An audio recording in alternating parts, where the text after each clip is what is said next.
Hello everyone, कैसे हैं आप सब। आई होप कि आप लोग बहुत ही अच्छे होंगे। स्वागत करते हैं मनीष एकेडमी यूट्यूब चैनल में।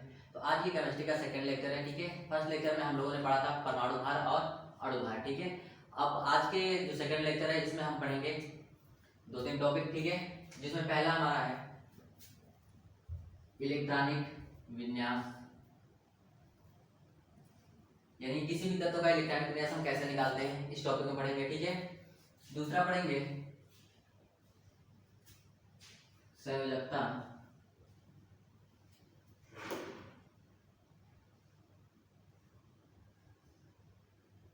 तीसरा जो टॉपिक पढ़ा जाएगा वो है समीकरण, संतुलित करना। चौथा टॉपिक जो है वो है हमारा संकरण, ठीक है। इस चार टॉपिक को इस वीडियो में कवर किया जाएगा, ठीक है। तो चलिए वीडियो को शुरू करते हैं। तो सबसे पहले हम देख लेते हैं इलेक्ट्रॉनिक विन्यास क्या होता है, ठीक है। इलेक्ट्रॉनिक विन्यास कैसे निकाला जाता है, देखिए इसके लिए दो रूल है। पहला है हमारा अफबाउ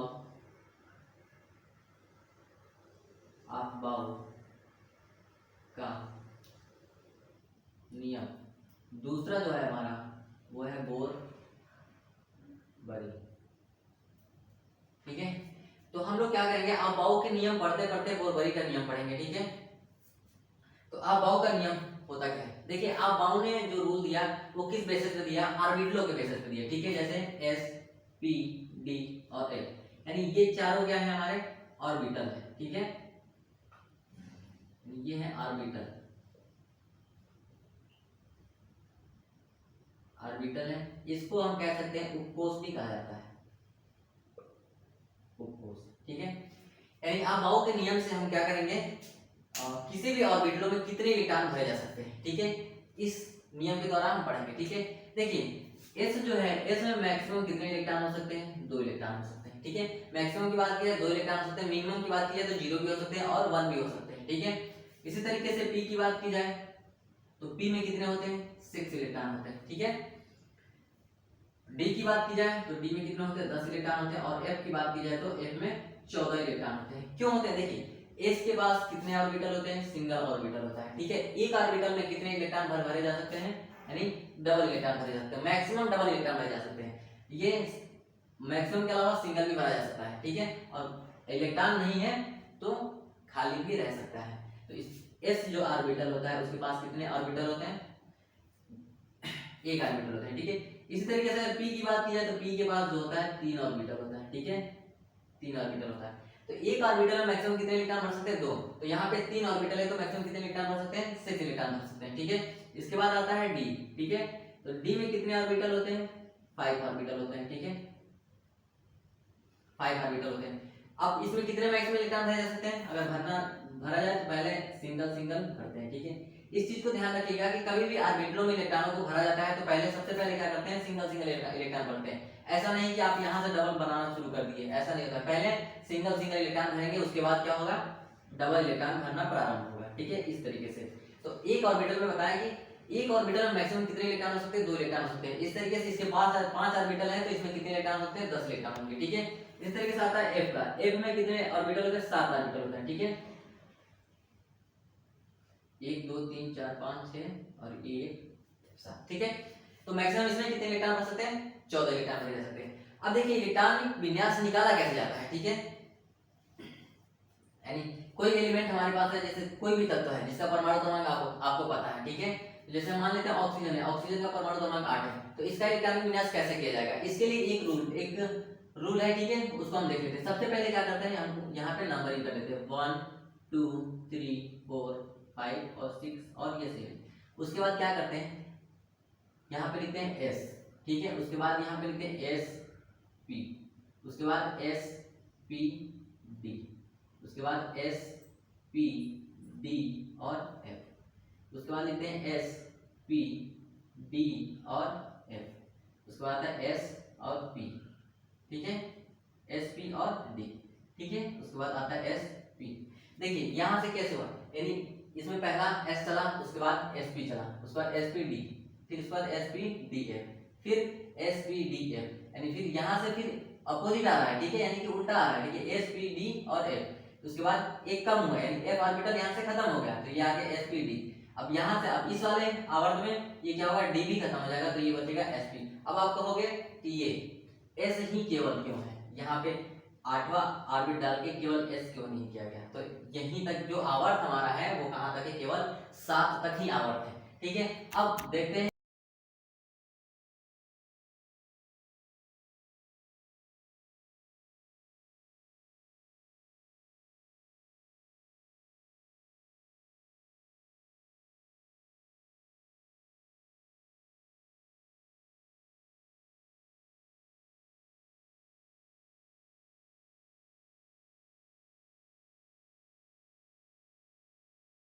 जाता है। सबसे पहले आप इसको समझ लीजिए, ढंग से समझ लीजिए, आपको इलेक्ट्रॉनिक विन्यास निकालने में एक थोड़ी सी भी कठिनाई नहीं होगी, बहुत ही आसानी से निकाल सकते हैं। तो सबसे पहले हम क्या करते हैं, इधर से चलना प्रारंभ करते हैं, ठीक है, यानी कुछ इस तरीके से चलते हैं, ठीक, ऐसे चलेंगे, ठीक, फिर यहाँ से मुड़ेंगे, फिर यहाँ से ऐसे आएंगे, ठीक है, ऐसे।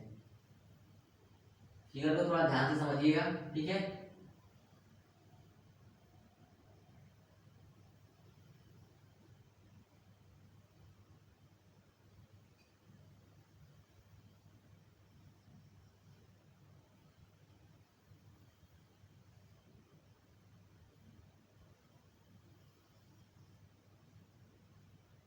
यानी कुछ इस तरीके से ये जो फिगर बना, ये कुछ इस तरीके से। अब ऐसे चलना प्रारंभ किए, यहाँ से आ गया, अब यहाँ से आपको फिर से रिटर्न बैक जाना है और फिर से यहाँ से चलना है इस तरीके से, ठीक है।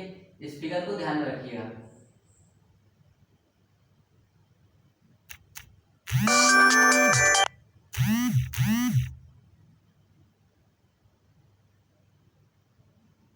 इस तरीके से हम चलते हैं, ठीक है। चलिए ये चीज तो समझ में आ गया होगा, ठीक है, इसको हम मिटा देते हैं, ठीक है। अब देखिए यहाँ पे देखते हैं कैसे कैसे लिखा जाता है इसको। जब यहाँ से देखिए ये जो हमारा होता है, ये क्या होता है, आवर्त बोलते हैं इसको।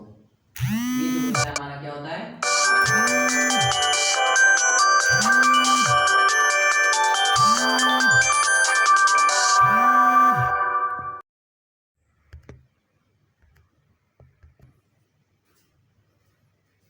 ठीक है, यानी इसको हम क्या कहते हैं, यानी इसको हम कहते हैं आवर्त, ठीक है।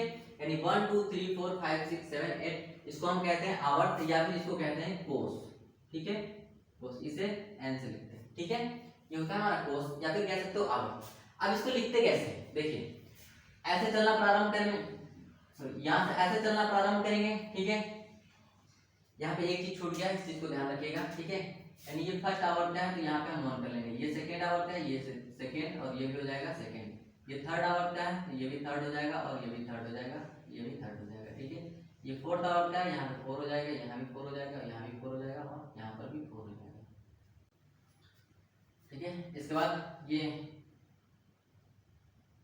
4, और ये जो है 5 हो जाएगा, ये 5, ये भी 5, और ये भी 5, ये भी 5 हो जाएगा, ठीक है। ये हो जाएगा 6 का, ये भी 6, ये भी 6, और ये भी 6, ये 7 का है, तो इसमें 7, ठीक है।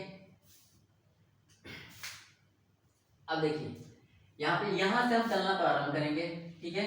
तो ये हो जाएगा हमारा, सबसे पहले रास्ते में कौन आ रहा है, 1s, ठीक है, ये हो जाएगा 1s, ठीक है। इसके बाद फिर यहाँ से चले, ऐसे गए, फिर यहाँ से जब आए तो यहाँ इसके रास्ते में कौन आ रहा है, ये 2s आ रहा है, ये कामा लिखेंगे 2s, ठीक है।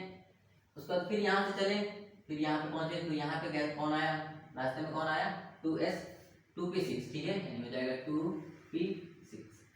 इसी तरीके से और आगे चले, तो यहाँ पे क्या आ रहा है, 3s2, हो जाएगा 3s2। फिर से ऐसे चलेंगे, फिर यहाँ पे आएंगे, ठीक है, फिर इसके रास्ते में कौन आया, 3p6, ये हो जाएगा 3p6, ठीक है। उसके बाद और आगे चलेंगे तो कौन सा एलिमेंट मिल रहा है, यानी कौन सा एलिमेंट मिल रहा है, 4s2, ठीक है। इसके बाद फिर चलेंगे ऐसे, तो ये यहाँ पे कौन सा मिल रहा है, 3d10, 3d10, ठीक है। 3d10 के बाद और आगे आएंगे, तो यहाँ पे कौन सा मिल रहा है, 4p6, ठीक है, 4p6। देन इसके आगे चलेंगे तो ये क्या आ रहा है 5s2, ठीक है 5s2, ठीक है। इस तरीके से चलते जाएंगे, जो जो रास्ते में आएगा ऐसे लिखते जाएंगे, ठीक है। अब इसको थोड़ा सा सिंप्लीफाई कर लेते हैं, ठीक है। जैसे सेकंड आवर्त वाला सेकंड में कर लेते हैं, थर्ड आवर्त वाला थर्ड में, फोर आवर्त वाला फोर में, ठीक है।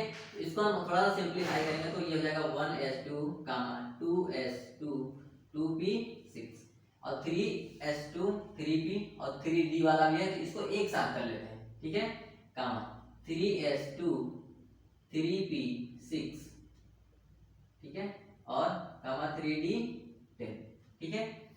इस तरीके से फोर वाला देख लेते हैं, फोर वाला ये है और ये है, तो देख लेते हैं यहाँ पे क्या है 4s2, यानी ये 4s2 है, ठीक है। उसके बाद 4p6 कामा 4p6, ठीक है। उसके बाद जैसे अब आप यहाँ पे जब चलोगे, ठीक है, यहाँ से जब चलोगे तो पहले 4d10 आएगा, यानी पहले 4d आएगा, ठीक है। तो 5s से पहले 4d वाला ऑर्बिटल भरेगा, ठीक है। तो यहाँ पे हम लिखते हैं 4d10, उसके बाद 5s2, ठीक है। इस तरीके से और भी आगे चलेंगे तो ये कहाँ तक जाएगा 7p6 तक, ठीक है। तो ये समझ में आ गया, यानी इस तरीके से हम क्या करते हैं इलेक्ट्रॉनिक विन्यास करते हैं, ठीक है। अब देखिए ये इतना समझ में आ गया। अब देखिए यहाँ पे एक एलिमेंट लेते हैं, ठीक है, कोई एक एलिमेंट लेते हैं, उसका इलेक्ट्रॉनिक विन्यास करते हैं। जैसे कोई एलिमेंट ले लीजिए, जैसे मान लेते हैं कि स्कैंडियम का परमाणु क्रमांक 21 होता है, ठीक है। इसका इलेक्ट्रॉनिक विन्यास करते हैं, कैसे करेंगे। सबसे पहले देखिए फर्स्ट ऑर्बिटल के फर्स्ट आवर्त के s ऑर्बिटल लेंगे, ठीक है। तो ये हो जाएगा 1s2, ठीक है।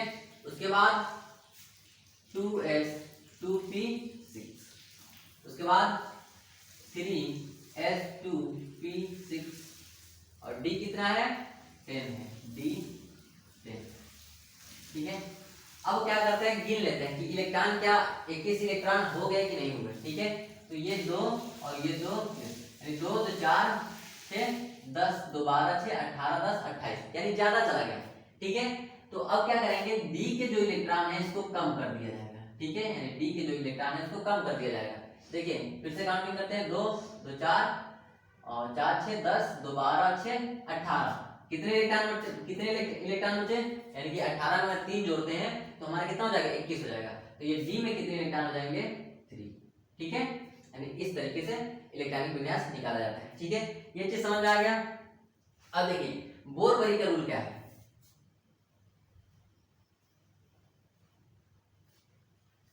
अब इसी के द्वारा हम बोर-बरी के रूल को भी देख लेते हैं, ठीक है। जैसे ये स्कैंडियम है, ठीक है, एक और एलिमेंट का इलेक्ट्रॉनिक विन्यास कर लेते हैं, ठीक है। तो कोई एक एलिमेंट ले लेते हैं, सोडियम ले लेते हैं, ठीक है। सोडियम का 11 होता है, ठीक। तो इसको हम भरते हैं 1s2, 2s2, 2p6, ठीक है। गिन लेते हैं 2 2 तो 4 अच्छे 10 और ये 3s बन जाएगा, ठीक है। 11 इलेक्ट्रॉन हो गए, यानी कि ये क्या हुआ 2 इलेक्ट्रॉन 4 इलेक्ट्रॉन 4 और 6 10 और 1 11, ठीक है। अब देखिए इसको क्या करते हैं, अब इसमें देख लेते हैं, ठीक है। इसमें पहले में कितने इलेक्ट्रॉन है 2 इलेक्ट्रॉन है, ठीक है। दूसरे कोर्स में कितने इलेक्ट्रॉन है 6 2 8, ठीक है। इसमें कितने हैं 2 6 2 8 3 11, ठीक है, यानी कितने इलेक्ट्रॉन है 11, ठीक है। इस तरीके से इसको भी देख लेते हैं, इसमें 2 है, ठीक है, इसमें कितना है 8 है और इसमें 1 है, ठीक। तो देखो बोर-बरी जो रूल है वो इसको फॉलो करता है, यानी कि ये बोर-बरी जो है ये उपकोषों में इलेक्ट्रॉन भरने की प्रवृत्ति को नहीं बताया, ठीक है। ये बस क्या किए कि इलेक्ट्रॉनों को अलग अलग कर दिए। जैसे ये क्या है 11 इलेक्ट्रॉन है, 11 इलेक्ट्रॉनों को कैसे कैसे मतलब कि अलग अलग कर दिए। जैसे हमारे पास एक नाभिक है, ठीक है, और एक ये क्या है परमाणु, इसमें इलेक्ट्रॉन, ठीक। तो ये होता है ये नाभिक है हमारा, ठीक है, इसमें प्लस चल देते हैं, ठीक है। ये K L M और ये N है, ठीक है। तो इन्होंने बस ये बताया कि ये जो फर्स्ट ऑर्बिट है इसमें 2 इलेक्ट्रॉन रह सकते हैं, ठीक है। जो सेकेंड है उसमें मैक्सिमम 8 इलेक्ट्रॉन रह सकते हैं, ठीक है, 8 इलेक्ट्रॉन, ठीक है। उसके बाद इसके आगे वाले जो ऑर्बिटल है, ठीक है, इसमें कितने इलेक्ट्रॉन रह सकते हैं, यानी इसमें 8 इसमें 2, ठीक है, और इसमें 18 इलेक्ट्रॉन और इसमें 32 इलेक्ट्रॉन हो सकते हैं। ठीक है, KLMN से भी लिखा जाता है इसको। ठीक है, तो ये समझ गए। तो बोर-बारी का जो रूल था वो केवल और केवल ऑर्बिटल में इलेक्ट्रॉनों को बताया कि इस ऑर्बिटल में कितने इलेक्ट्रॉन रह सकते हैं। जो भरने की प्रवृत्ति कोषों में भरने की जो तरीका है वो किसने बताया? अफबाउ ने बताया था। ठीक है, उम्मीद करता हूं कि समझ में आ गया होगा। ठीक है, अब अगला जो टॉपिक है क्या है हमारा? संयोजकता। ठीक है, अगला टॉपिक जो है वो है संयोजकता।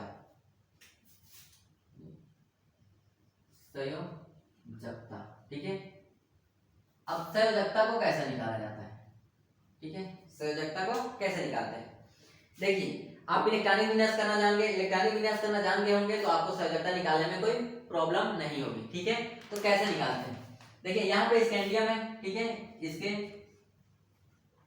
जो बोरबरी का इलेक्ट्रॉनिक विन्यास नियम था वो ये था। ठीक है, इसी तरीके से कोई और एक एलिमेंट ले लेते हैं, जैसे क्लोरीन ले लेते हैं, जैसे यहाँ पे Cl ले लेते हैं। तो Cl का कितना होता है? 17। इसको पहले क्या करते हैं? भर लेते हैं। ठीक है, आप इस तरीके से भी कर सकते हो। ठीक है, पहले बोरबरी का रूल लगा लो, उसके बाद आप बाउ का रूल लगा सकते हो। ठीक है, जैसे हम इसको करते हैं इस तरीके से 2, 8, 10 और ये 7, इस तरीके से भी कर सकते हैं। ठीक है, कोई जरूरी नहीं है कि आप पहले आप बाउ का रूल लगाओगे उसके बाद बोरबरी का लगाओगे, पहले बोरबरी का भी लगा सकते हो। ठीक है, तो पहले हम बोरबरी का रूल लगाए, उसके बाद इसको क्या किए?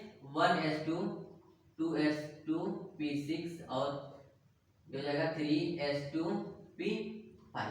ठीक है, इस तरीके से भी लिखा जा सकता है। अब देखिए, इसमें हम देखते हैं कि ये बाहरी कक्ष का इलेक्ट्रॉन यानी संयोजकता जो होता है किसी भी तत्व के बाहरी कक्ष के इलेक्ट्रॉनों पे डिपेंड करता है। ठीक है, यहाँ पे भी बाहरी कक्ष के इलेक्ट्रॉनों पे डिपेंड करता है। अब एक चीज और समझिए। ठीक है, इस संयोजकता किसी भी यानी जो संयोजकता होती है 4 से अधिक नहीं होती है। ठीक है, यानी संयोजकता जो होती है वो क्या होती है? 4 से अधिक होती ही नहीं है। ठीक है, तो यहाँ पे तो 11 इलेक्ट्रॉन है। अब क्या किए? अब क्या करें? ठीक है, यहाँ पे 7 इलेक्ट्रॉन है, ये 4 से अधिक है। तो क्या करते हैं, यानी कि जो बाह्य कक्ष का इलेक्ट्रॉन है उसमें से हम क्या करते हैं? 8 को माइनस कर देते हैं। ठीक है, जैसे देखिए इसके बाह्य कक्ष में कितने इलेक्ट्रॉन है? 11 इलेक्ट्रॉन। इसको हम क्या करते हैं? -8 कर देते हैं। तो कितना हो जाएगा? यानी 3। तो स्कैंडियम की जो संयोजकता होगी वो कितनी हो जाएगी? 3 हो जाएगी। ठीक है, अब ये क्या है? देखिए, चलिए आगे बढ़ाते हैं इसको। ठीक है, यानी 3 स्कैंडियम की संयोजकता कितनी हो जाएगी? 3। ठीक है, इस तरीके से क्लोरीन का देख लेते हैं। क्लोरीन के बाहरी कक्ष में कितने इलेक्ट्रॉन है? 7 इलेक्ट्रॉन। अब इसका भी निकाल लेते हैं, तो यानी 7 - 8 ये कितना आ जाएगा? -1 आ जाएगा। अब देखिए यहाँ पे तो प्लस है, प्लस का 3 है, लेकिन यहाँ पे माइनस का 3 है। ये माइनस क्या दर्शाता है? देखिए प्लस जो दर्शाता है ये ये धातु को दर्शाता है, यानी जो स्कैंडियम है वो क्या है? धातु है। ठीक है, यानी इस पे कोई चिन्ह नहीं है तो प्लस का चिन्ह है। ठीक है, और ये प्लस क्या बताता है? कि ये धातु है। ठीक है, इसी तरीके से हम ये देख लेते हैं कि इसमें क्या है? ये माइनस को दर्शाता है। ठीक है, तो माइनस को जो दर्शाता है वो क्या दर्शाता है? अधातु को दर्शाता है, यानी कि अधातु जो होते हैं वो क्या होते हैं? इलेक्ट्रोनेगेटिव तत्व होते हैं। ठीक है, तो ये चीज समझ में आ गया। संयोजकता कैसे निकालते हैं? जैसे दूसरा एलिमेंट लेते हैं। ठीक है, जैसे कार्बन कार्बन का कितना होता है? 6 होता है परमाणु क्रमांक। ठीक है, तो इसका करते हैं 2 2 8, ये ज्यादा हो जाएगा ना, 8 तो 10 हो जाएगा। तो इसमें हम भरते हैं 2 और बचा कितना? 4।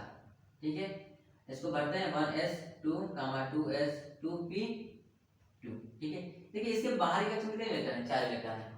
तो मैक्सिमम कितना हो सकते हैं? 4 से अधिक होता नहीं है। तो कार्बन की जो संयोजकता हो जाएगी वो कितनी हो जाएगी? 4 हो जाएगी। देखिए जिसकी संयोजकता यानी जिसके बाहरी कक्ष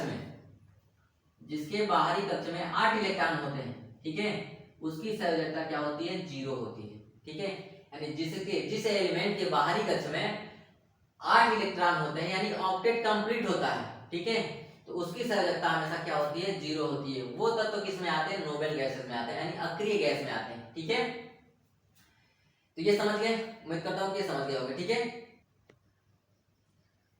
चलिए तो आज की वीडियो बस इतना ही। ठीक है, उम्मीद करता हूँ कि सारा कुछ समझ में आया होगा। नहीं समझ में आया होगा तो कमेंट सेक्शन में बताइएगा।